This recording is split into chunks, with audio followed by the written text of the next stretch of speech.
بسم اللہ الرحمن الرحیم۔ السلام علیکم۔ کیسے ہیں آپ سب لوگ؟ امید ہے کہ سب خیریت سے ہوں گے۔ آج ایک نیا ناول شروع کرنے لگے۔ تنزیلہ ریاض کا یہ ناول ہے خواب گھروندہ ٹوٹ نہ جائے۔ آج کا یہ ناول شروع کرنے سے پہلے میں ایک بات آپ لوگ سے پوچھنا چاہ رہی تھی کہ عشق کا شین جو حصہ اول میں ریکارڈ کر رہی تھی، تو حصہ اول میں نے دیکھا ہے کئی لوگوں نے وہ سنا ہوا ہے، میں نے کئی چینلز پر دیکھا ریکارڈڈ ہے، لیکن جو حصہ دوم ہے میری نظر سے نہیں گزرا ہے۔ تو اگر اس طرح سے کریں کہ حصہ اول ایک دن ہو اور ایک ہی دن حصہ دوم، مطلب ذرا ہو جاتا ہے، وہ بھی سن لیں گے۔ تو اس کے بارے میں آپ لوگ بتائیں کہ میں ایسے کروں یا پھر حصہ اول کو ہی کنٹینیو کروں۔ اپنی رائے سے ضرور آگاہ کیجیے گا کمنٹس میں۔ مجھے بہت زیادہ اس کا ہے کہ حصہ دوم مطلب اگر شروع کر دوں تو زیادہ اچھا نہیں ہے کہ دونوں ہو جائیں۔ کہانی نمبر 1، کچھ عشق تھا کچھ مجبوری تھی۔ احمد کہہ رہا ہے اس پر اپنی برتھ ڈے پر اسے brand new 0 meter sports bike چاہیے۔ ثانیہ نے کافی کا مگ میرے سامنے میز پر رکھتے ہوئے مجھے احمد کی اس نئی فرمائش کے متعلق بتایا۔ احمد میرا اکلوتا بیٹا تھا اور 12 سال کی عمر میں ماشاءاللہ اس نے خوب قد کاٹ نکال لیا تھا۔ میں نے کوئی رائے دینے کی بجائے ثانیہ کے چہرے کی طرف دیکھا اور اس کے نشست سنبھالنے کا انتظار کرنے لگا۔ یہ اس کی پرانی عادتوں میں سے ایک تھی۔ اسے خود تو چائے کافی جیسی چیزوں سے کوئی رغبت نہیں تھی، مگر میرے لیے وہ ہر روز شام کو بہت اہتمام سے کافی تیار کرتی تھی اور میرے کافی پینے کے دوران میرے پاس بیٹھ کر مگ کے خالی ہو جانے کا بھی انتظار کرتی تھی۔ اب بھی وہ میری ایزی چیئر کے بالکل سامنے پڑے فلور کشن پر بیٹھ گئی اور میرے لیے بہت مشکل کام تھا کہ وہ میرے سامنے بیٹھی ہو اور میں اس کے چہرے کے علاوہ کہیں اور دیکھ سکوں۔ اچھا، تم نے کیا کہا احمد کو؟ میں نے مگ ہاتھ میں لے کر ثانیہ کو نظروں کے حصار میں لیتے مسکرا کر دریافت کیا۔ میں نے کیا کہنا تھا، صاف لفظوں میں کہہ دیا بیٹا، تم 12 جماعتیں مکمل کر لو، اس دوران میں بل کلنٹن سے بات کرتی ہوں کہ بھائی تمہاری بیٹی کی بھی ابھی شادی نہیں ہوئی اور میرا بیٹا بھی کوار ہے۔ کلنٹن صاحب رضامند ہو گئے تو تمہارے ہاتھ پیلے کر کے تمہیں امریکہ رخصت کر دوں گی، سارے شوق سسرال جا کر پورے کرنا۔ ثانیہ کے اس قدر سنجیدگی سے کہنے پر میری ہنسی چھوٹ گئی۔ اسے اس طرح کے میٹھے میٹھے طنز کرنے میں کمال حاصل تھا۔ تم بھی نہ ثانیہ، میں نے اپنا مخصوص جواب دیا، پھر اس کے چہرے پر پھیلی چمکیلی مسکراہٹ سے ڈھیروں توانائی حاصل کرتے ہوئے بولا۔ احمد نے کیا جواب دیا اس پرپوزل کا؟ احمد نے وہی جواب دیا جو ابھی آپ نے کہا ہے، ممی آپ بھی نہ۔ میرے چہرے پر ایک بار پھر مسکراہٹ پھیل گئی، ویسی مسکراہٹ جو کامیاب اور مطمئن زندگی گزارنے والوں کے چہرے پر ہمہ وقت نظر آتی ہے۔ میں نے اس کامیابی پہ رب کا شکر ادا کیا اور دل میں اعتراف کیا کہ یہ ساری کامیابی، یہ ساری چمک دمک جو میری زندگی کو گلزار بنائے ہوئے تھی، اسی ایک عورت کی مرہون منت تھی جس سے مجھے بہت محبت تھی۔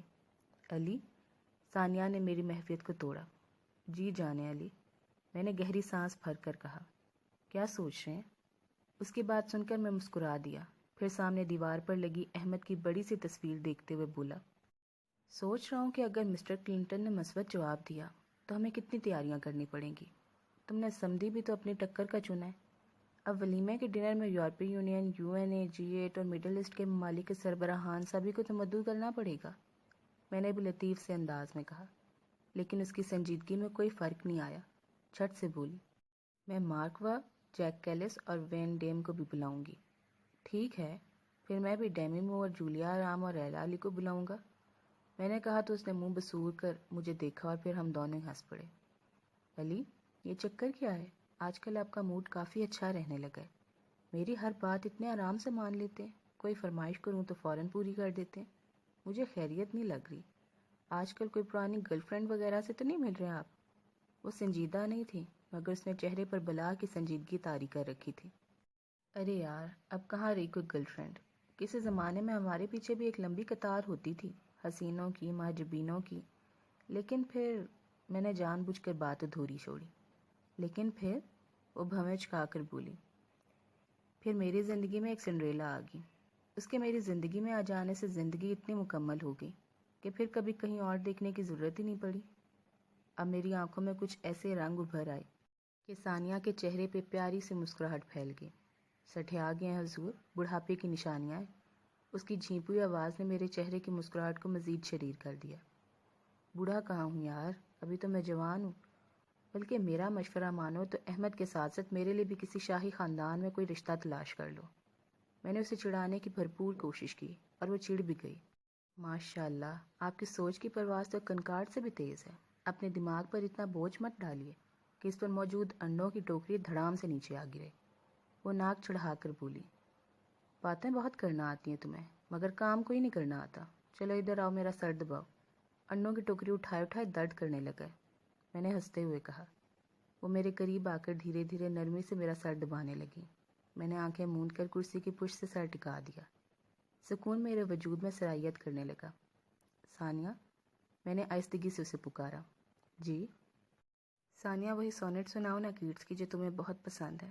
میں نے اپنی پیشانی پر دھرے اس کے ہاتھ پر اپنا ہاتھ رکھتے ہوئے کہا۔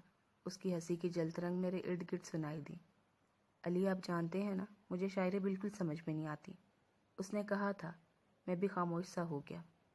وہ میز پر پڑے خالی مگ کو لے کر باہر کی سمت چل دی اور میں نے دوبارہ سے سر کرسی کی پشت پر ٹکا دیا۔ میرے سینے میں کرب کی ہلکی سے رمق نے جھلک دکھا کر درد کو دل کی سرحد تک پھیلا دیا تھا۔ میرے ہونٹوں پر مسکراہٹ تھی، مگر نہ جانے کیوں آنکھوں کی سرزمین پر نمی کی بوندیں چمکی تھیں۔ ثانیہ بہت آہستگی سے میرے دو زانوں پہ سر رکھے یہ سونیٹ گنگنا رہی تھی۔ میں نے ثانیہ کو پہلی مرتبہ ایک بزنس ڈنر میں دیکھا تھا۔ وہ اس حسین شام کی سب سے حسین لڑکی تھی۔ حالانکہ وہ کوئی بزنس ٹائکون نہیں تھی، مگر پھر بھی وہ اس ڈنر میں کسی بزنس ٹائکون کی طرح مرکز نگاہ بنی ہوئی تھی، کیونکہ وہ وہاں پہ موجود تمام خواتین سے زیادہ خوبصورت اور کم عمر تھی۔ اس کے چہرے پر عجیب سی تازگی تھی جو اس کی پوری شخصیت کو ملاحت بخش رہی تھی۔ یہی وجہ تھی کہ سب لوگ اس سے تعارف حاصل کرنے کے بہانے ڈھونڈ رہے تھے۔ میں نے کنکھیوں سے اس کی طرف دیکھتے ہوئے ایک نظر اس سے کچھ فاصلے پر کھڑے اشر زیدی پر ڈالی، جو حیدر کے آنے سے بات کر رہا تھا، مگر نظریں اس کی بھی اسی پرورش پر تھی۔ اگر اشر اس لڑکی کی طرف دیکھ رہا ہے تو آج کی شام یہ لڑکی کسی اور کی طرف نہیں دیکھ پائے گی۔ میں نے اشر کی شاندار شخصیت پر رشک کرتے ہوئے سوچا تھا۔ وہ میرا بہترین دوست اور ڈیڈی کے بزنس پارٹنر شہریار زیدی کا بیٹا تھا۔ ہم دونوں لڑکپن سے اس قسم کے بزنس ڈنر اٹینڈ کرنے کے عادی تھے، کیونکہ ہم دونوں اپنے اپنے والدین کی اکلوتی اولاد تھے، اور انکل زیدی کی طرح ڈیڈی بھی چاہتے تھے کہ ہم بزنس کے اصولوں کو جلد از جلد سیکھیں اور بزنس کی اس فیلڈ میں ان کے تعلقات کو مزید بڑھاتے چلے جائیں۔ اس نے بیکن ہاؤس سے پڑھا تھا، جبکہ میں نے ابتدائی تعلیم ایچسن سے لی تھی، مگر لمس میں سیمسٹر جونیئر تھا۔ اس کے باوجود ہمارے درمیان بہت گہری دوستی تھی۔ اس زمانے میں بھی اشر کی گرل فرینڈز کی لسٹ بہت لمبی ہوا کرتی تھی۔ بہت سی لڑکیاں جنہیں میں دور دور سے دیکھ کر خوش ہوا کرتا تھا۔ وہ نہ صرف ان سے دوستی کر لیتا تھا بلکہ دھڑلے سے ان کے ساتھ تفریحات بھی کیا کرتا تھا، جبکہ میں ان حسین دوستیوں کو صرف کلاس روم تک یا لانس تک محدود رکھتا تھا، کیونکہ اس سے زیادہ کی اجازت مجھے ڈیڈی نے کبھی دی ہی نہیں تھی۔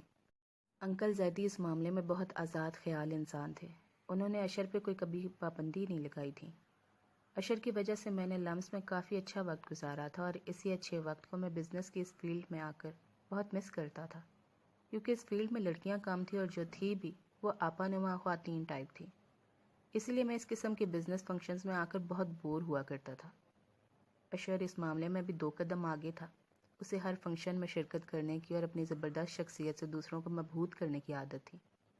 میں چونکہ اس کا بیسٹ فرینڈ تھا، اور اس کی سزا مجھے یہ ملتی تھی کہ وہ ہر فنکشن میں مجھے بھی گھسیٹ لیتا اور پھر خود تو راجہ اندر بنا انجوائے کرتا رہتا، جبکہ میں ڈیڈی کی عقابی نظروں کی وجہ سے راجہ اندر کے عام درباری کی طرح صرف گھورنے پہ اکتفا کرتا۔ اس کا مطلب یہ نہیں تھا کہ میں کوئی چھچھورا یا بدتمیز قسم کا لڑکا تھا، بلکہ میں ایک باوقار شاندار شخصیت کا مالک تھا، اور میں کچھ اس ادا سے تانکنے جھانکنے کا ایک قومی فریضہ سر انجام دیتا تھا کہ کسی کو کانو کان خبر بھی نہیں ہوتی تھی۔ میں آج کے اس ڈنر میں بھی اشر کی ضد کی وجہ سے شریک ہوا تھا، اور پھر ڈیڈی کی طبیعت کچھ ٹھیک نہیں تھی۔ وہ چاہتے تھے کہ ہماری جانب سے کسی کو ضرور شریک ہونا چاہیے، اسی لیے میں اشر پر در پردہ احسان کرتے ہوئے آ گیا تھا۔ اشر میرے گھر پر آیا تھا مجھے لینے کے لیے، اور پھر ہم ایک گاڑی میں ہم دونوں یہاں آئے تھے۔ میری دعا ہے کہ بزنس کی فیلڈ میں زیادہ سے زیادہ خوبصورت لڑکیاں آئیں تاکہ اس خشک فیلڈ میں بھی کچھ رونق ہو۔ گاڑی ڈرائیو کرتے اس نے شرارتی انداز میں کہا تھا۔ اس کا اشارہ خوبصورت اور کم عمر لڑکیوں کی طرف تھا۔ تمہارے لیے تو ہر جگہ رونق ہے، کیونکہ تمہیں تو ہر جگہ کوئی نہ کوئی خوبصورت لڑکی مل جاتی ہے، اگر نہ بھی ملے تو تم کسی نہ کسی آنٹی کی گود میں چڑھ کر لاڈ کرنے لگتے ہو. میں نے اسے چڑھانا چاہا تھا. ارے یار تجھے کیا پتا آنٹیز سے بھی فلرٹ کرنے کا اپنا ہی مزہ ہے. اس نے مجھے جواب دیا اور اب وہ بھی تمام آنٹیز کو بھلا کر اسی مہتابی چہرے کی طرف دیکھ رہا تھا جو آج شام کا سب سے حسین چہرہ تھا. میں کولڈ ڈرنک کا گلاس ہاتھ میں لیے اس کے قریب آ گیا.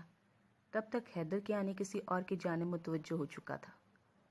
مبارک ہو یار, خدا نے تمہاری سن لی. میں نے اسے چھیڑا. وہ مسکراتے اپنے جوتے کی نوک سے زمین کو کھرچ رہا تھا. میں جانتا تھا یہ اس کی پرانی عادت ہے. وہ جب کچھ سوچ رہا ہوتا یا کنفیوز ہوتا تو اسی طرح زمین کھرچتا تھا. اس کا ذہن یقیناً وہ ترکیب سوچ رہا تھا جس کے باعث وہ اس لڑکی سے تعارف حاصل کر سکتا. میں نے ان کو پہلے کبھی نہیں دیکھا. میں نے سفید رنگ کے کپڑوں میں ملبوس اس لڑکی کے سراپے کو دیکھ کر اشر سے کہا. مجھے لگتا ہے ان کو کسی نے نہیں دیکھا, تبھی تو سب ان کو ہی فوکس کیے ہوئے. اس نے ان پر زور دیتے ہوئے مجھے شرمندہ کیا تو مجھے ہنسی آ گئی. یہ ثانیہ کمال ہے, اس نے بتایا تو مجھے حیرانی نہیں ہوئی. اس کی پی آر بہرحال مجھ سے زیادہ تھی. تمہیں کس نے بتایا؟ میں نے سرسری سے سوال کیا. حیدر نے. حیدر کو کس نے بتایا؟ اب کی بار مجھے حیرانی ہوئی. خوش قسمتی سے وہ اپنے اماں ابا کے ساتھ اس تقریب میں شریک ہے. اس کی اماں نے باقاعدہ تعارف کروایا حیدر کا, نہ صرف ثانیہ کے ساتھ بلکہ اس کی فیملی کے ساتھ بھی. یار علی, آج پہلی مرتبہ مجھے احساس ہو رہا ہے کہ جب لوگ یہ کہتے ہیں کہ اپنے بزرگوں کی انگلی پکڑ کر چلو تو اس کا کیا مطلب ہوتا ہے اور اس کا کتنا فائدہ ہوتا ہے. وہ گہری سانس بھر کر مصنوعی افسردگی سے بولا. ارے یار, اس میں منہ لٹکانے والی کیا بات ہے؟ چلو ہم بھی کسی سے کہہ کر تعارف حاصل کر لیتے ہیں. میں نے مشورہ دیا. اس نے قطعیت سے کہا. پھر میرے چہرے پر پھیلے تحیر کو دیکھ کر مسکرا کر بولا. آج تم بڑے ہینسم لگ رہے ہو, اس لیے آج نہیں, پھر کسی دن تعارف حاصل کر لیں گے مس ثانیہ کمال سے. اس کی بات پر میں نے زوردار کہکا لگایا تھا. ہمیں اسی طرح ایک دوسرے کو چڑھانے کی عادت تھی. ہم ایک دوسرے کو چڑھانے کے لیے بے وجہ کی لا یعنی سی بحث میں کود پڑے, اور جب ہمیں دوبارہ ثانیہ کمال سے ملنے کا خیال آیا تو اپنی فیملی کے ساتھ وہاں سے جا چکی تھی. تم کل ثانیہ سے ملے تھے؟ ڈیڈی نے اگلے روز ناشتے کی میز پر مجھ سے پوچھا. چھٹی کے روز ہم ناشتہ اکٹھے کرتے تھے. ڈیڈی نے ایس کے بردرز والوں کی طرف سے دیے جانے والے کل کے ڈنر کی چیدہ چیدہ باتیں سننے کے بعد اچانک سوال کیا تو میں کچھ محتاط سا ہو گیا. ڈیڈی شکی مزاج نہیں تھے مگر طبیعت کے سخت تھے. انہیں پسند نہیں تھا کہ ان کا بیٹا لڑکیوں کے ساتھ زیادہ دوستی رکھے. اس لیے میں نے اپنی کسی گرل فرینڈ کو کبھی گھر نہیں بلایا تھا, اور جن کو نمبر دیا تھا ان کو بھی خاص طور سے تاکید کی تھی کہ رات 10 بجے سے پہلے کبھی فون نہ کریں. اس لیے ڈیڈی کا یہ سوال مجھے چونکانے کے لیے کافی تھا. کون ثانیہ کمال؟ میں نے نیپکن سے منہ صاف کرتے ہوئے مصنوعی تحیر سے پوچھا. میرے اس قدر لاتعلق نظر آنے پر ممی مسکرائی تھی. وہ میرے لیے چائے بنا رہی تھی. ثانیہ کمال اطہر کمال کی صاحبزادی میرے حلقہ احباب میں سے ہیں. انہوں نے اخبار کا کامرس والا صفحہ نکالتے ہوئے سرسری لہجے میں کہا. مجھے یہ بات بھی حیران کر رہی تھی کہ انہیں ثانیہ کمال کی ڈنر میں موجودگی کا کیسے پتہ چلا, یا شاید انکل زیدی نے فون پہ بتایا تھا انہیں. یقیناً اشر سے پتہ چلا تھا کیونکہ اسے اس طرح ہر بات انکل کی گوش گزار کرنے کی عادت تھی. آپ کا حلقہ احباب تو نیل کے ساحل سے لے کر تابوخا کے کاشگر تک پھیلا ہوا ہے. مجھے کیا پتا کہ ثانیہ کمال کون ہے, اور کیا وہ کل کے ڈنر میں موجود تھی؟ میں نے ممی کے ہاتھ سے چائے کا کپ پکڑتے ہوئے کہا. وہ ابھی بھی مسکرا رہی تھی. ڈیڈی نے اخبار سے نظریں اٹھا کر مجھے گھورا, پھر دوبارہ اخبار پر نظر جما کر بولے. ثانیہ میرے حلقہ احباب میں شامل نہیں ہے, میں اس کے باپ کی بات کر رہا ہوں. 2 ماہ پہلے جب تم چین کی مارکیٹ میں بزنس کے لیے گئے ہوئے تھے تبھی میری اطہر کمال صاحب سے الیکس لیگ بڑھی تھی. میرا خیال ہے اطہر کمال صاحب کل کے ڈنر میں موجود تھے, لیکن میری ان سے ملاقات نہیں ہوئی. میں نے بات پھر گول کی. ڈیڈی نے اب کی بار میری بات کا کوئی جواب نہیں دیا, بلکہ انہوں نے اخبار کا آخری جائزہ لینے کے بعد اسے میز کے دوسری طرف رکھ دیا. پھر ساری توجہ چائے کے کپ کی طرف مبذول کر کے بولے. میں اطہر کمال کی نہیں, ان کی بیٹی ثانیہ کمال کی بات کر رہا ہوں. میں خاموشی سے ان کی طرف دیکھ رہا تھا. وہ ایک بار پھر بولے. وہی ثانیہ کمال جس نے زرد رنگ کا لباس پہنا ہوا تھا؟ وہ سفید لباس میں تھی ڈیڈی. میں نے ان کی غلط فہمی دور کرنے کے لیے جس بے ساختگی سے کہا تھا, ڈیڈی کا کہکا بھی اسی بے ساختگی سے ابلا تھا. میرا پول کھل چکا تھا. ڈیڈی نے ثابت کر دیا تھا کہ وہ چالاکی میں میرے ڈیڈی ہیں. میں جھینپ سا گیا. اچھی بچی ہے ثانیہ. ڈیڈی نے پہلی بار میرے سامنے اس طرح کسی بچی کو سراہا تھا. میں ان کی اس کایا پلٹ پر حیران ہو رہا تھا. وہ مجھے اطہر کمال صاحب کی فیملی کے متعلق بتانے لگے۔ اطہر کمال صاحب پہلے ملتان میں رہتے تھے۔ وہ بینکر تھے اور بزنس کی فیلڈ سے ان کا کوئی تعلق نہیں تھا، مگر سال 1.5 قبل وہ ملتان سے لاہور شفٹ ہوئے تھے اور انہوں نے ہمدانی گروپ کے ساتھ پارٹنرشپ میں اپنا بزنس شروع کیا تھا۔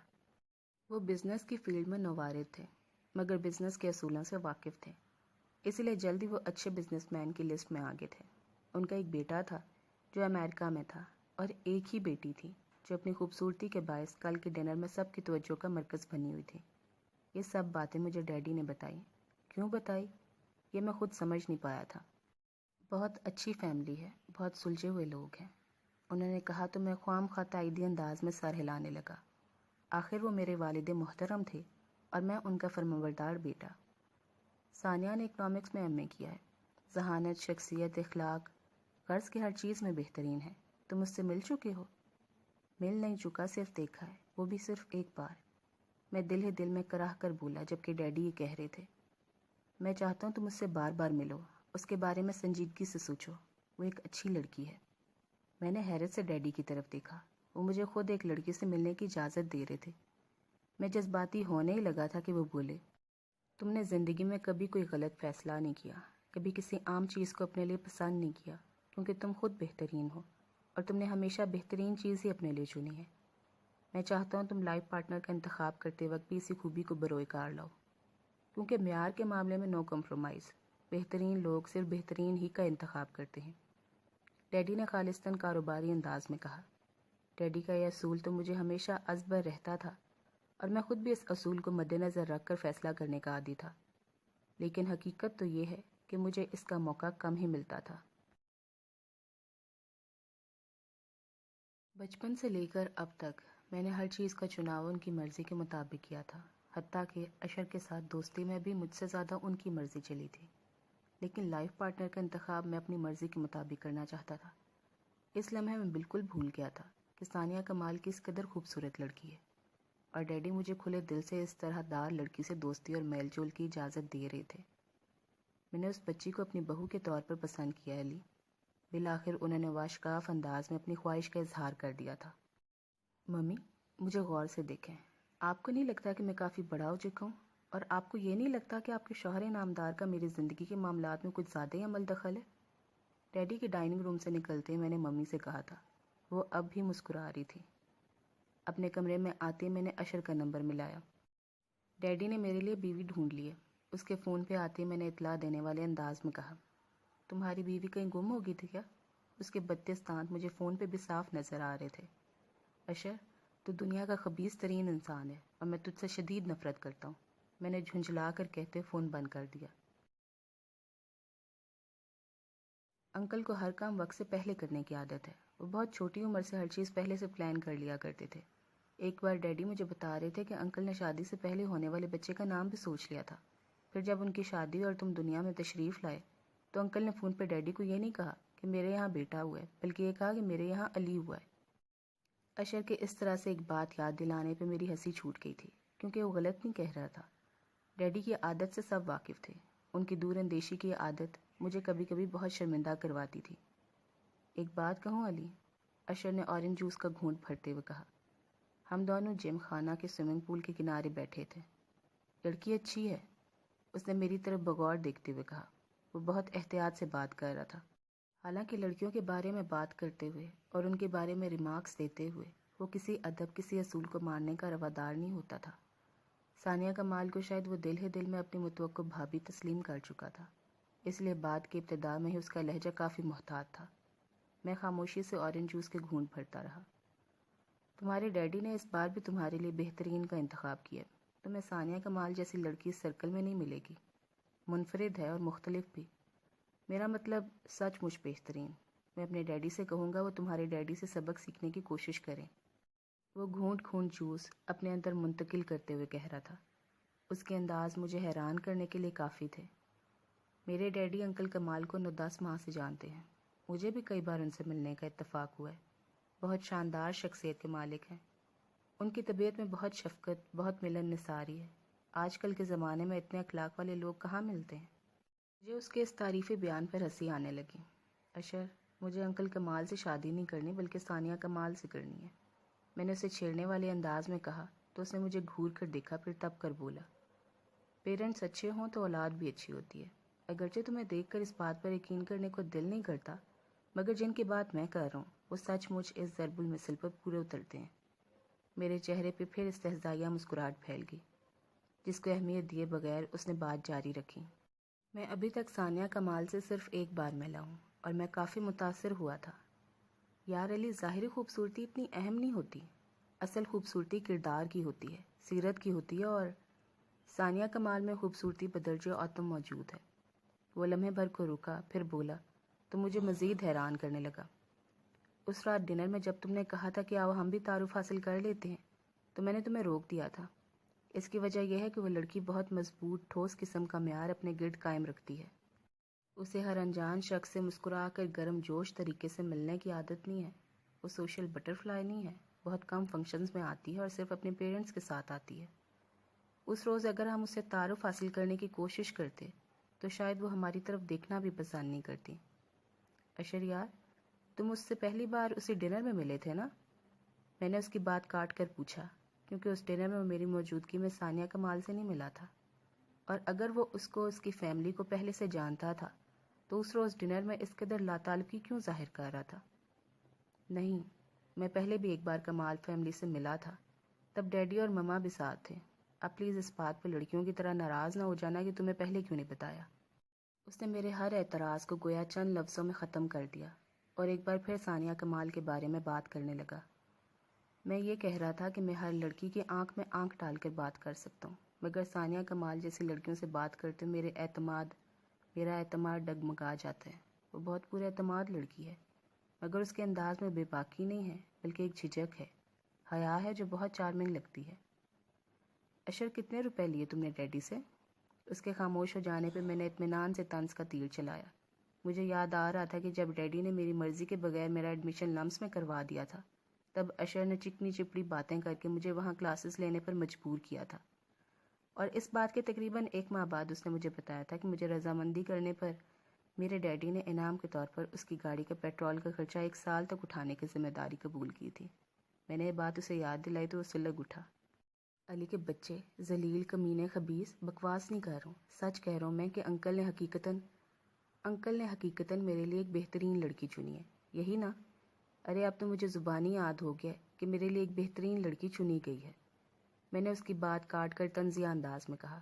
اس نے گہری سانس بھر کر کچھ دیر خاموش رہنے کے بعد بولا، اب میری بات کا غلط مطلب مت سمجھنا، لیکن یہ ایک حقیقت ہے کہ اگر میں بھی تمہاری طرح 28 سال کی اس بالیو مریم میں شادی کرنے کا ارادہ کرتا، یا مجھ میں ہمت ہوتی کہ شادی کر کے اپنی 40-50 حسین گرل فرینڈ سے ایک جھٹکے میں ہاتھ دھو لوں، تو یقیناً میں ثانیہ کمال جیسی کسی لڑکی سے شادی کرتا۔ وہ زچ ہو چکا تھا، میرے چہرے پر بھی مسکراہٹ بکھر گئی۔ شکل دیکھیے اپنی، تم یقیناً ثانیہ کمال جیسی کسی لڑکی سے شادی کرتے، مگر وہ کبھی تم سے شادی نہ کرتی، کیونکہ وہ بہت خوبصورت ہے۔ میں نے اسے چڑھانا چاہا لیکن وہ بھی اپنے نام کا ایک تھا، فوراً بولا، ہاں وہ بہت خوبصورت ہے، اور خوبصورت لڑکیاں بیوقوف بھی ہوتی ہیں، اس لیے وہ تم سے شادی کرتی۔ میں نے زوردار کہکا لگایا۔ اشر بھی میری اس ہنسی میں شامل تھا۔ اطہر کمال صاحب اور ان کی فیملی آج ڈنر پر آ رہے ہیں۔ میں آفس سے گھر آیا تو ممی نے بتایا، یہ ڈنر ڈیڈی کی طرف سے خالصتاً تعلقات بڑھانے کے لیے منعقد کیا گیا تھا۔ میں ممی سے اس ڈنر کے متعلق سن کر اندر ہی اندر بہت خوش ہو گیا تھا۔ مجھے خود بھی ان محترمہ سے کافی ملنے کا شوق ہو رہا تھا، جن کی تعریف میں میرے ڈیڈی اور میرا عزیز دوست ہر وقت لطف لسان رہتے تھے۔ اپنے بیڈ روم میں آ کر میں نے اپنے لیے بہترین قسم کے کپڑوں کا انتخاب کیا۔ ان دنوں مجھے نیا گلاسز لگانے کا شوق ہوا تھا۔ سنہری فریم کا وہ چشمہ مجھ پہ سوٹ بھی بہت کرتا تھا۔ میرا موڈ کافی خوشگوار ہو چکا تھا، لیکن ڈیڈی کے سامنے میں نے سنجیدگی کے قول کو برقرار رکھا۔ 8 بجے سے کچھ دیر پہلے وہ لوگ تشریف لے آئے۔ اس ڈنر کے دوران مجھے احساس ہوا کہ ڈیڈی کی کمال فیملی کے بارے میں رائے 100% درست تھی۔ انکل کمال کی طبیعت میں بے حد ملنساری اور عاجزی تھی۔ مسز کمال محبت اور شفقت کا اعلیٰ نمونہ تھی، جبکہ ان کی بیٹی ثانیہ کمال ذہانت اور خوبصورتی میں بے مثال تھی۔ انکل نے اپنے گفتگو سے محفل کو زعفران زار بنائے رکھا، جبکہ مسز کمال مکمل طور پر ایک گھریلو خاتون تھی۔ ڈیڈی نے ہم دونوں کا تعارف کروایا، اور تعارف کی ابتدا ہی سے مجھے سمجھ آ گیا کہ اشر ثانیہ کمال کی اتنی تعریف کیوں کرتا تھا۔ اس کی شخصیت میں سچ مچ ایک پورے اعتماد قسم کی حیا تھی جو اس کی شرافت کو ظاہر کرتی تھی۔ اس کے انداز میں شائستگی اور اس کی گفتگو میں برجستگی تھی۔ اس نے اکنامکس میں ایم اے کیا تھا، لیکن وہ ادب اور آرٹ کے بارے میں بھی بہت کچھ جانتی تھی۔ اس کی معلومات کا دائرہ بہت وسیع تھا۔ اس کے علاوہ اپنی ماں کی وجہ سے گھریلو امور میں بھی طاق تھی۔ اس کے ساتھ گزارے گئے ذرا سے وقت میں ہی میں اس کے سحر میں گرفتار ہونے لگا تھا۔ وہ بہت دیر تک ڈیڈی کے ساتھ کسی نئے ٹینڈر کی کوٹیشن کے بارے میں باتیں کرتی رہی، پھر ممی کے ساتھ کچن میں جا کر مکس سبزی اور فرائیڈ رائس کے آخر مراحل میں مدد دینے لگی۔ کھانا بہت اچھے ماحول میں کھایا گیا، اگرچہ میں اور ثانیہ براہ راست بہت کم مخاطب ہوئے، مگر پھر بھی مجھے اس ڈنر میں بہت مزہ آیا اور مجھے بھی اس چائے میں بہت ذائقہ محسوس ہوا۔ کھانے کے بعد ممی کے کہنے پر میں نے ثانیہ کو اپنا گھر دکھایا۔ ڈیڈی کی لائبریری، ممی کی پینٹنگز اور اپنا میوزک کلیکشن، اس نے سب چیزوں کو دل کھول کر سراہا، اور سب سے بڑھ کر وہ ہر موضوع پر بلا تکان گفتگو کر سکتی تھی۔ وہ ڈیڈی کے ساتھ ادب پہ بات کرنا شروع ہوئی تو شیکسپیئر کے ڈراموں، موپساں کی سٹوریز، بلے شاہ کی کافیوں اور خیام کے رباعیوں تک کو کھنگال ڈالا۔ پھر ممی کے ساتھ ڈی وینچی، پکاسو کے آرٹ پہ روشنی ڈالنا شروع ہوئی تو کافی دیر تک ہر طرف خوشی بکھری رہی۔ میں اس صورتحال سے کافی خوش تھا کیونکہ ممی ڈیڈی کے بعد میری باری آنے والی تھی۔ میں نے 80 سے لے کر 90 تک کی دہائی کے تمام پاکستانی، ہندوستانی اور برطانوی موسیقاروں اور گلوکاروں کی تاریخ ذہن میں دھرائی تاکہ اپنی معلومات سے اسے متاثر کر سکوں۔ میوزک سے مجھے کوئی خاص دلچسپی نہیں، اس نے مسکراتے ہوئے کہا۔ کون کہتا ہے خوبصورت لڑکیاں بیوقوف ہوتی ہیں؟ میں نے خود سے کہا تھا۔ ان لوگوں کے جانے کے بعد ممی ڈیڈی لاؤنج میں بیٹھ کر کافی دیر تک انہی کے بارے میں باتیں کرتے رہے۔ میں نے ہوں ہاں کرنے کے علاوہ ان کی گفتگو میں زیادہ حصہ نہیں لیا۔ ڈیڈی کے انتخاب پہ اتنی جلدی سر تسلیم خم کرنا میری عادت نہیں تھی، مگر ہمیشہ کی طرح میں نے دل میں یہ بات ضرور تسلیم کر لی تھی کہ ڈیڈی کا انتخاب لاجواب ہے۔ اس روز ہینگٹن سے نکلتے ہوئے میں نے ثانیہ کو دیکھا۔ میری طرح اس کے ہاتھ میں بھی شاپنگ بیگز تھے۔ ڈھلتی شام کی آخری سانولی سلونی کرنیں اس کے چہرے کا احاطہ کیے ہوئے تھیں۔ وہ شاید کافی دیر سے شاپنگ میں مصروف تھی کیونکہ اس کے چہرے سے تھکن ہویدا تھی۔ میرے اس کے بیچ چند قدموں کا فاصلہ تھا۔ میں دل ہی دل میں کچھ سوچتا رہا، پھر میں نے فیصلہ کرنے کے بعد یہ فاصلہ چند لمحوں میں طے کر لیا۔ اس نے شاید مجھے دیکھا تھا، اس لیے مجھے دیکھ کر وہ کچھ حیران سی ہوئی۔ رسمی الیکس لیگ کے فوراً بعد میں نے اسے کافی کی آفر کی۔ مجھے کافی پسند نہیں ہے، کولڈ ڈرنک یا آئس کریم کے بارے میں کیا خیال ہے؟ اس نے آفر قبول کر لی مگر کافی نہیں پینا چاہتی تھی۔ ثانیہ کے بجائے اگر کوئی اور لڑکی ہوتی تو شاید میں اس بات پر ناک منہ چڑھاتا۔ ان دنوں پاکستان میں کافی اتنی کثرت سے استعمال نہیں ہوتی تھی، اور لمحے بھر سے بھی پہلے اس کو دیہاتی قرار دیتے ہوئے پروین بانو یا بلقیس خانم کا نام دے دیتا، کیونکہ میں کافی ٹرینڈی واقع ہوا تھا۔ مجھے اپنے جیسے ہی لوگ پسند تھے، لیکن اب ثانیہ کے اس طرح سے کہنے پہ میں بھی کافی کے بجائے کولڈ ڈرنک کے لیے راضی ہو گیا۔ مجھے ابھی پورٹ پوری سے مزید کچھ چیزیں خریدنی ہیں، اس نے میرے ساتھ ساتھ چلتے ہوئے کہا۔ ہم پورٹ پوری آ گئے۔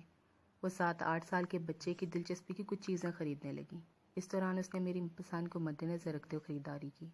ہر چیز کو پسند کرنے سے پہلے اس نے میری رائے لی، اور اس کی ادا مجھے بہت بھاری تھی۔ مجھے اس کے ساتھ شاپنگ کرنے میں بہت مزہ آ رہا تھا۔ ہم واک کرتے ایک اوپن ایئر ریسٹورنٹ میں آ گئے۔ لیچی کے جوس کے ساتھ چیز سینڈوچ کا آرڈر دے کر ہم ادھر ادھر کی باتیں کرنے لگے۔ میں نے اسے وہ شرٹس دکھائی جو میں نے اشر کو اس کی سالگرہ پہ گفٹ کرنے کے لیے خریدی تھی۔ پھر وہ اپنے لیے خریدی گئی چیزوں کو دکھانے لگی۔ کولڈ ڈرنک پینے اور سینڈوچ کھانے کے بعد میں اسے اس کی گاڑی تک چھوڑ کر اپنی گاڑی تک آنے لگا تو وہ بولی، میں شکریہ نہیں کہوں گی کیونکہ دوستوں میں شکریہ نہیں ہوتا۔ میں مسکراتے اپنی گاڑی تک آ گیا۔ وہ شام میری زندگی کی شاندار اور یادگار شام تھی۔ میں بہت پہلے سے جانتا تھا کہ تم ہر بار کی طرح اس بار بھی بہت جلد انکل کی پسند پہ لبیک کہہ دو گے۔ میں نے رات کو جب فون پہ اشر کو ساری باتیں بتائی تو اس نے مجھے چڑھاتے ہوئے کہا تھا۔ مجھے اس کی بات پر ہنسی آ گئی۔ میں نے مسکراتے ہوئے فون بند کر دیا۔ وہ غلط نہیں کہہ رہا تھا۔ میرے دل نے سچ مچ ڈیڈی کی پسند پہ لبیک کہہ دیا تھا۔ میرے ساتھ ہمیشہ ایسا ہی ہوتا تھا۔ ڈیڈی میری مرضی کے بغیر میری زندگی کے فیصلے کرتے۔ میں چیختا، چلاتا، شور مچاتا، ان کی بات ماننے سے انکار کر دیتا، مگر پھر نہ جانے کیسے میں خود بخود ان کی بات مان لیتا۔ اسی طرح مجھے ثانیہ کمال بھی خود بخود اچھی لگنے لگی۔ اس میں وہ تمام خصوصیات موجود تھیں جو ایک اچھی لڑکی میں ہونی چاہیے، اور وہ خصوصیات جو میں اپنی ہونے والی بیوی میں دیکھنا چاہتا تھا۔ یہ ایک فطری سی بات ہے کہ آپ کسی کے بارے میں بہت زیادہ سوچنا شروع کر دیں، تو آپ کو اس شخص کی عادت سی ہوتی چلی جاتی ہے۔ میرے ساتھ ایسا ہی ہو رہا تھا۔ مجھے ثانیہ کمال کی عادت ہوتی جا رہی تھی۔ ہم اکثر اوقات ہونے والے پارٹیز میں الیکس لیگ سے آگے بڑھ کر گفتگو کرنے لگے۔ میں جتنا زیادہ اس کے بارے میں جان رہا تھا اتنا ہی زیادہ اسے پسند کرنے لگا تھا۔ وہ سچ مچ ایک بہترین لڑکی تھی۔ میں عشق اور محبت کی تعریف میں سیاہ صفات نہیں کر سکتا تھا، لیکن میں اتنا ضرور جانتا ہوں کہ میں ثانیہ کے لیے جو محسوس کرنے لگا تھا وہ محبت کے سوا کچھ اور ہو ہی نہیں سکتا۔ میں ثانیہ کے سامنے اس محبت کا اظہار کرنا چاہتا تھا، مگر مجھے ڈر تھا کہ اگر اس نے میری محبت کا جواب محبت سے نہ دیا تو کیا ہوگا۔ حالانکہ اگر میں ڈیڈی سے بات کرتا تو معاملہ خوش اسلوبی سے بزرگوں کے درمیان طے پا سکتا تھا، مگر میں اس سے پہلے ثانیہ سے ایک بار ضرور پوچھنا چاہتا تھا۔ مجھے یہ نظم بہت پسند ہے، اس نے ہال کے بیچوں بیچ موجود آرکیسٹرا کی مہارت سے لطف اندوز ہوتے ہوئے کہا تو میری جھنجھلاہٹ میں مزید اضافہ ہو گیا۔ میں پچھتا رہا تھا کہ میں نے ثانیہ کو اس ہی ریسٹورینٹ میں کیوں لے کر آیا۔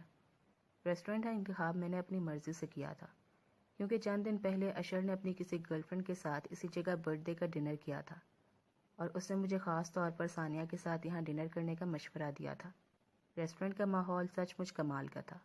خوابناک ماحول، نیم تاریکی میں جلتی ہوئی وہ 3 موم بتیاں، اور کسی کلاسیکل شاعر کی وہ رومانٹک انگلش نظم جو ہال کے درمیان میں کھڑا گلوکار گنگنا رہا تھا۔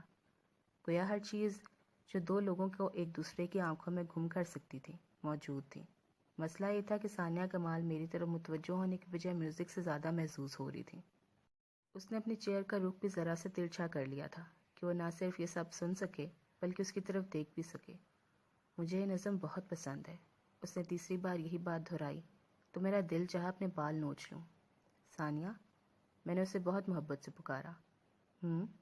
وہ بدستور اس بے سورہ گلوکار کی طرف دیکھتے ہوئے بولی، اگر تم مجھے اتنی توجہ سے سننے اور دیکھنے کی کوشش کرو تو مجھے یقین ہے کہ میں بھی تمہیں بہت پسند آؤں گا، میں نے جل کر کہا۔ اس نے گردن موڑ کر ذرا کی ذرا حیرت سے میری طرف دیکھا، پھر آنکھیں سکیڑ کے مسکرا دی، پھر بولی، میں سمجھی نہیں۔ ارے یار، میری طرف بھی تو دیکھو، تم تو مسلسل اس موٹے سنگر کو دیکھی جا رہی ہو۔ میں اتنی دیر سے برداشت کر لوں، لیکن اب نہیں، بس اب میں ناراض ہوں تم سے۔ میں نے دونوں کوہنیاں میز پر ٹکا کر چہرہ ہاتھوں میں رکھ لیا اور بالکل بچوں کی طرح خفا ہو کر بیٹھ گیا۔ ثانیہ کے چہرے کی مسکراہٹ گہری ہوگی۔ اچھا آئی ایم سوری، اب نہیں دیکھوں گی اس کی طرف، وہ مسکراتے ہوئے بولی تھی۔ ہاں نہیں تو، قسم سے مجھے تو جلن ہونے لگی تھی اس موٹے سے۔ میں نے منہ پھلا کر کہا تو وہ ایک دم سے ہنس دی اور میرے چہرے پر بھی مسکراہٹ بکھر گئی۔ ثانیہ کی مسکراہٹ مجھے بہت پسند تھی، اور سب سے بڑھ کر مجھے اس کی یہ ادا بہت پسند تھی کہ وہ کسی بھی بات پر کہکا نہیں لگاتی تھی۔ مجھے زور زور سے ہنسنے والی لڑکیوں سے بہت چڑ ہوتی تھی۔ سنو، میں نے ایک بار پھر اسے پکار کر متوجہ کیا، کیونکہ آرکیسٹرا سے نظر ہٹانے کے بعد اب وہ اپنے ہاتھ میں موجود بریسلیٹ سے کھیلنے لگی تھی۔ میرے پکارنے پر اس نے میری طرف استفہامیہ انداز میں دیکھا۔ میں کیسا لگ رہا ہوں؟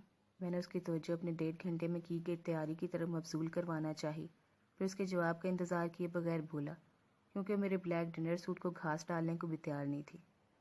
کم از کم تمہاری کلائی میں موجود اس بریسلیٹ سے تو اچھا ہی لگ رہا ہوں۔ تم ایک بار میری طرف دیکھو تو صحیح۔ آئی وش میرا بریسلیٹ ہوتا تاکہ کم از کم تم مجھے۔ میں خاموش ہو گیا۔ مجھے یکدم ہی احساس ہوا کہ میری بے تکلفی کا برا بھی مان سکتی ہے۔ میرے خاموش ہو جانے پہ وہ پھر سے اپنی بریسلیٹ سے کھیلنے لگی۔ یہ ریسٹورینٹ کافی اچھا ہے، چند لمحوں کی خاموشی کے بعد وہ بولی۔ ہاں، میں نے گہری سانس بھر کر کہا، ایک میں ہی برا ہوں، باقی تو سب کچھ اچھا ہے۔ اب کی بار یہ بات میں نے دل میں کہی تھی، اس سے کہنے کا فائدہ ہی نہیں تھا۔ علی، تم نے یہ تو بتایا ہی نہیں کہ تم نے مجھے انوائٹ کیوں کیا ہے، وہ مجھ سے پوچھ رہی تھی، اور اس کی یہ بات سن کر مجھے احساس ہوا تھا کہ وہ کس قدر کنفیوز ہے، اور میرے مسلسل دلچسپی سے اس طرح دیکھنے پر کچھ گھبرا رہی تھی۔ تمہارا برتھ ڈے ہے، میں نے اطمینان سے کہا تو حیران ہوئی۔ نہیں، میرا برتھ ڈے تو دسمبر میں ہوتا ہے۔ اچھا، پھر میرا برتھ ڈے ہوگا، میں نے اسے نظروں کے حصار میں قید کرتے ہوئے کہا۔ علی، کیا ہو گیا تمہیں؟ طبیعت تو ٹھیک ہے نا؟ مجھے تم ٹھیک نہیں لگ رہی۔ تھک ہار کر اس بیچاری نے شکوہ کناں انداز میں کہہ ہی ڈالا۔ میں ہونٹ بھینچ کر اسے تکنے لگا، پھر میں نے بہت بے چارگی سے بالوں میں ہاتھ چلایا تھا۔ میں کچھ زیادہ ہی اوور ہو رہا تھا، مگر میں کیا کرتا، وہ لگ ہی اتنی اچھی رہی تھی۔ میں نے جب سے اس کے ساتھ دوستی کو عمر بھر کی رشتہ داری میں تبدیل کرنے کا حتمی فیصلہ کیا تھا، وہ مجھے اور بھی اچھی لگنے لگی تھی، اور آج تو اس کی سج دھج نرالی تھی، وہ بہت خوبصورت لگ رہی تھی۔ اسی اثناء میں ویٹر کھانا سرو کرنے لگا جس کا آرڈر ہم نے کچھ دیر قبل ہی کر دیا تھا۔ وہ مسلسل چکن فرائیڈ رائس کی تعریف کرتی رہی جبکہ میں اسے بدمزہ قرار دیتے ہوئے اپنی آرڈر کی ہوئی بریانی کی تعریف کرتا رہا جو اس کو بالکل پسند نہیں تھی۔ کھانے کے بعد میں نے ٹرائفل اور اس نے آئس کریم کھائی۔ اس کے بعد میں نے اسے وہ نظم سنانے کے لیے کہا جس کے بارے میں اس نے اپنی پسندیدگی کا اظہار کیا تھا۔ اس کی دھیمی سی آواز میں نظم سنانے کے دوران میں ہمت جمع کرتا رہا کہ وہ ننھی منی سے رنگ اسے دے دوں جو میں اس کے لیے خرید کر لایا تھا۔ اس کے بعد نہ جانے کیوں میں حوصلہ نہیں کر پا رہا تھا۔ اس کے بعد ہم ریسٹورنٹ سے باہر آ گئے۔ میں انکل کمال سے کہہ کر آیا تھا کہ میں ثانیہ کو ڈراپ کر دوں گا، اسی لیے وہ اپنی گاڑی نہیں لائی تھی۔ علی کچھ دیر واک کریں؟ میں گاڑی کا دروازہ کھولنے لگا تو اس نے کہا تھا۔ میری تو دلی مراد پوری ہوئی تھی۔ ہم دھیرے دھیرے سنسان سڑک پہ ایک دوسرے کے قدم سے قدم ملا کر چلنے لگے۔ خنک ہوا کے باعث فضا میں بہت خوشگوار مسحور کن قسم کی سردی تھی جو بہت اچھی لگ رہی تھی، اور سب سے بڑھ کر ثانیہ کا ساتھ جو میرے لیے بہت اہم تھا۔ تم آج بہت اچھی لگ رہی ہو ثانیہ، میں نے ہر احتیاط کو بالائے طاق رکھ کر بالآخر کہہ ڈالا۔ اس کی ہنسی نے میرے حوصلے کو بڑھا دیا تھا۔ میں نے اپنے کوٹ کی جیب میں ہاتھ ڈال کر انگوٹھی کی اس ٹبیا کو محسوس کیا۔ شکریہ نہیں کہوں گی کیونکہ دوستوں میں شکریہ نہیں ہوتا، میں نے ثانیہ کی بات کاٹ کر مسکراتے ہوئے کہا تو وہ بھی مسکرا دی، پھر بولی، اور اس لیے بھی کہ میں جانتی ہوں کہ میں اچھی لگ رہی ہوں۔ میرے کوٹ میں موجود ڈبیا پہ میرے ہاتھ کی گرفت اور بھی سخت ہوئی۔ ہم نے اب واپس گاڑی کی سمت چلنا شروع کر دیا تھا۔ گاڑی کے قریب پہنچ کر ہم دونوں گاڑی کے دروازے سے پشت لگا کر کھڑے ہو گئے۔ شوبان کے چاند نے آج 54ویں سیڑھی پر قدم رکھا تھا اور اس کی آب و تاب دیکھنے کے قابل تھی۔ مجھے کیٹس کا ایک سونیٹ بہت پسند ہے، چاند کو تکتے تکتے وہ اچانک بولی تھی۔ پھر میرے کہے بغیر اس نے وہ سونیٹ گنگنانا شروع کیا۔ اس کی آواز بہت خوبصورت تھی اور اس سناٹے میں اس کی آواز اور بھی مسحور کن لگ رہی تھی۔ سونیٹ کے اختتام پہ وہ مجھے اس شاعر کے متعلق بتانے لگی۔ اس کے بعد اس نے اس سونیٹ کے مرکزی خیال کو اپنے لفظوں میں واضح کرنے کی کوشش کی اور یہ میرے لیے کافی فائدہ مند ثابت ہوا تھا کیونکہ مجھے شاعر یا شاعری جیسی چیزوں سے کبھی کوئی شغف نہیں رہا تھا۔ مجھے فقط ثانیہ کو سننے سے غرض تھی، اسی لیے میں خاموشی سے اس کو سن رہا تھا۔ ثانیہ، میں نے اس کے خاموش ہو جانے پر بہت جذب سے اسے پکارا۔ وہ کچھ بھی بولے بغیر میری طرف دیکھنے لگی اور اس لمحے میں نے اس سے کہہ ڈالا تھا، میں نے اسے بتا دیا تھا کہ میں اس کے عمر بھر کے ساتھ کا متمنی ہوں۔ وہ میری بات سن کر حیران ہوئی تھی، نہ ہی اس کے چہرے کے رنگوں سے حیرانی ظاہر ہو رہی تھی۔ اس کے چہرے پہ جو رنگ تھے انہوں نے مجھے اندر تک سرشار کر ڈالا تھا۔ مجھے پہلی بار اس کی خاموشی اچھی لگی اور پہلی بار مجھے احساس ہوا کہ کبھی کبھی لفظ کتنے غیر ضروری ہو جاتے ہیں۔ Thank you Sania, thank you so much, میں نے دیوانے پن سے کہا۔ آئی ایم سو گلیڈ، میں نے خوشی کی انتہا کو بوند بوند محسوس کرتے ہوئے کہا۔ تم بھی نہ علی، وہ میرے پاگل پن کو دیکھ کر مسکراتے ہوئے بولی، پھر وہ خاموشی سے گاڑی کا دروازہ کھول کر اندر بیٹھ گئی۔ میں اس کی اس شرمیلی سی ادا سے محسوس ہوتا ڈرائیونگ سیٹ سنبھال کر ڈرائیونگ کرنے لگا۔ ہم نے سارا رستہ بس خاموشی سے مسکراتے ہوئے گزار دیا۔ اسے گھر کے دروازے کے آگے اتارنے سے پہلے میں نے اسے وہ انگوٹھی دے دی تھی۔ علی، یہ میں نہیں لے سکتی، اس نے سنجیدگی سے کہا تو میرے چہرے پر بھی سنجیدگی پھیل گئی تھی۔ کیوں ثانیہ؟ میں نے تحیر سے دریافت کیا۔ انگوٹھی دینے کا مطلب جانتے ہو؟ اس نے جواب دینے کے بجائے مجھ سے سوال کیا تھا۔ مجھے اس کا سوال اچھا نہیں لگا۔ وہ میری محبت کو فلرٹ سمجھ رہی تھی۔ جی محترمہ، بہت اچھی طرح جانتا ہوں، میں اس ننھی سے انگوٹھی کی حرمت کو بخوبی سمجھتا ہوں، اور مائی ڈیئر لیڈی، میں اس انگوٹھی کی حرمت کو نبھاؤں گا، میں نے سنجیدگی سے کہا۔ ہم خاموشی سے کھڑے ایک دوسرے کو تکتے رہے، پھر اس نے اپنا ہاتھ آگے کر دیا تھا۔ میں نے وہ ڈبیا اس کی ہتھیلی پر رکھ دی، مگر اس نے ہتھیلی بند کرنے کے بجائے میرے آگے پھیلائے رکھی۔ وہ چاہتی تھی کہ میں انگوٹھی اس کی انگلی میں پہنا دوں۔ میں نے وہ ڈبیا دوبارہ اٹھا کر اس میں سے انگوٹھی نکال لی اور پھر اس کی انگلی میں پہناتے ہوئے میں نے پہلی بار اس کے لمس کو محسوس کیا تھا۔ انگوٹھی پہنا کر میں نے اس کے بائیں ہاتھ کو اپنے دونوں ہاتھوں کی مدد سے دبایا تھا۔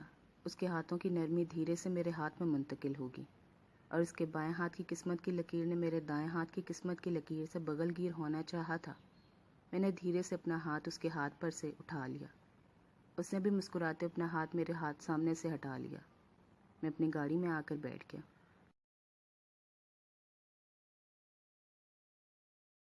تمہیں بھی اپنے ابا کی طرح ہر کام عجلت میں کرنے کی عادت پڑ گئی ہے۔ بھلا کیا ضرورت ہے اتنی ریش ڈرائیونگ کرنے کی؟ بھیڑیا پیچھے آ رہا تھا تمہارے؟ آنکھ کی روشنی سے ہم کلام ہونے کے بعد جو پہلی بات میرے کانوں نے سنی وہ یہی تھی۔ مجھے کچھ بھی یاد نہیں آ رہا تھا کہ کیا ہوا تھا۔ پھر شعور کا پردہ دھیرے دھیرے چاک ہونے لگا تو مجھے یاد آنے لگا کہ جلد گھر پہنچ کر ثانیہ کو فون کرنے کے چکر میں تیز ڈرائیو کرنے کے باعث میں شاید کسی کوچ کو اوورٹیک کرتے ہوئے توازن برقرار نہ رکھ سکا تھا۔ نتیجتاً میں گزشتہ 4 دن سے ہاسپٹل کے اس کمرے میں تھا۔ میری کمر اور میرا سر پٹیوں میں جکڑا ہوا تھا اور ذرا سا بھی ہلنے پر درد کی شدید لہر میرے جسم کو چیرتی ہوئی محسوس ہوتی تھی۔ میں نے تکلیف سے بے حال ہوتے آنکھیں بند کر لی۔ مجھے شاید انجیکشن دیا جا رہا تھا کیونکہ میں ایک بار پھر مدہوش ہوا جا رہا تھا۔ علی یار اب ختم کرو یہ ڈرامہ۔ مجھے دوبارہ ہوش آیا تو اشر کے الفاظ میری سماعتوں نے سنے تھے۔ میری حالت ابھی بھی کچھ زیادہ نہیں سنبھلی تھی۔ سر درد کو آرام آ چکا تھا مگر ٹانگوں اور کمر میں ابھی بھی ہلکا ہلکا درد تھا۔ میرے ہوش میں آنے پہ ممی فوراً میرے قریب چلی آئی۔ انہوں نے میرے ماتھے پہ بوسہ دیا، پھر وہ میرے پاس بیٹھ کر دھیرے دھیرے میرے بازو سہلانے لگیں۔ اکلوتا ہونے کے باعث میں اپنے والدین کا بہت لاڈلا تھا۔ میں نے ایک پورے سائش زندگی گزاری تھی، اس لیے تکلیف اور مصائب کیا ہوتے ہیں مجھے پتہ ہی نہیں تھا۔ ممی کا لمس محسوس کرتے میری آنکھوں میں نمی چمکنے لگی۔ اشر بھی میرے قریب آ گیا۔ وہ ہمیشہ کی طرح مجھے چڑھانے لگا۔ اس کا مقصد بھی میری تکلیف کو کم کرنا تھا۔ ڈیڈی کچھ دیر بعد کمرے میں آئے۔ ان کا حلیہ مجھ سے بھی زیادہ خراب تھا۔ لباس پر شکن اور کندھے جھکے ہوئے، وہ برسوں کے بیمار لگ رہے تھے۔ کیسے ہو ینگ مین؟ انہوں نے بھی ممی کے انداز میں زخمی پیشانی چومی تھی۔ ڈاکٹرز نے میری حالت کو تسلی بخش قرار دیتے ہوئے مجھے مزید 2 دن ہاسپٹل میں ٹھہرنے کا مشورہ دیا تھا۔ ممی ڈیڈی صدقہ خیرات کے لیے چلے گئے تھے جبکہ اشر میرے پاس ہاسپٹل میں ہی رہا۔ اسی نے مجھے بتایا کہ 1 ہفتے بعد ہوش میں آیا ہوں۔ وہ مجھے ایکسیڈنٹ کی تفصیلات بتانے لگا جو اسے اس رحم دل شخص سے پتہ چلی تھی جو ایکسیڈنٹ کے بعد مجھے ہاسپٹل لایا تھا، اور اسی نے میرے والیٹ سے انڈیکس نکال کر ڈیڈی کو فون کیا تھا۔ مجھے ثانیہ کا خیال آیا اور اس کال کا خیال آیا جو مجھے کرنا تھا۔ یقیناً تم نے بہت دیر تک میرے فون کا انتظار کیا ہوگا، میں نے دل ہی دل میں اسے مخاطب کرتے ہوئے کہا تھا۔ ناقابل برداشت قسم کے درد کے باوجود ثانیہ کا خیال آتے ہی جیسے مجھے سکون سا آ گیا تھا۔ میرا دل چاہا تھا کہ اشر کو اس ڈنر کی تفصیل سے آگاہ کروں، مگر اس خیال کو جھٹک کر میں نے سونے کی کوشش کی۔ مجھے 2 دن کے بجائے 4 دن بعد ڈسچارج کیا گیا۔ مجھے کوئی اندرونی چوٹ نہیں تھی مگر بے شمار زخم اور خراشیں تھیں جس کی وجہ سے مجھے کافی تکلیف تھی، اور سب سے بڑھ کر مجھے ناف کے قریب پیٹ میں اور کمر میں بہت درد ہوتا تھا۔ میں نے اس کا ذکر ڈاکٹر سے کیا تھا۔ ڈاکٹرز کا خیال تھا کہ یہ بہت دن تک بستر پر لیٹنے رہنے کی وجہ سے ہے۔ اس حادثے کے باعث مجھے 11 دن تک ہاسپٹل میں رہنا پڑا، اور ان 11 دنوں میں میرے والدین نے میرے لیے اپنے ہر آرام کو ترجیح دیا تھا۔ میں یقیناً ایک خوش قسمت انسان تھا جس کے چاہنے والے اتنے تھے کہ اسے خود بھی یاد نہیں رہتا تھا۔ میں جتنے دن ہاسپٹل میں رہا میرے لیے لاتعداد بکیں موصول ہوئے۔ گھر پہ، آفس میں اور ہاسپٹل میں بھی روزانہ ہی میرے لیے فون کالز موصول ہوتی تھی۔ گھر شفٹ ہو جانے کے بعد بھی ایک پیٹ میں نانی کی کیفیت مجھے گھیری رکھتی تھی۔ سارے وجود پر ایک بیکلی چھائی رہتی، اور اس کی وجہ بھی میں بخوبی جانتا تھا۔ مجھے ڈسچارج ہو کر گھر آئے ہوئے 10 دن ہو چکے تھے۔ ان 21 دنوں میں ثانیہ نے ایک بار بھی میرا پتہ نہیں کیا تھا، میری خیریت معلوم کرنے کی کوشش نہیں کی تھی۔ اب تو میں اس کے انتظار سے بھی اکتانے لگا تھا۔ ہر روز میں ایک نئی امید باندھتا، نئے سرے سے اس کی راہ تکنے لگتا، مگر وہ نہ جانے کہاں کھو گئی تھی۔ ہر آہٹ پہ، ہر بار ہونے والی ٹیلی فون کی گھنٹی پہ میں چونک جاتا کہ شاید ثانیہ ہو، مگر کوئی امید بڑھ نہیں آئی۔ میں نے 2-1 بار سرسری سے انداز میں ممی سے کریدنے کی کوشش کی مگر انہوں نے بھی لا تعلقی کا اظہار کیا۔ آج کی قسط یہاں ختم ہوتی ہے۔ اب انشاءاللہ اگلی قسط میں ملیں گے، اور آپ لوگ نے بتانا ہے کہ یہ قسط آپ لوگوں کو کیسی لگی۔ ابھی شروع میں ہو سکتا ہے کہ آپ لوگ اتنا زیادہ انٹرسٹ نہ لے سکیں، لیکن آگے آگے آپ کو بھی پتہ چلے گا کہ اس میں کتنا سسپینس ہے۔ مجھے بھی بعد میں پتہ لگا تھا۔ اپنا خیال رکھیے گا، اپنے دوستوں رشتہ داروں سب کا خیال رکھیے گا۔ اللہ حافظ۔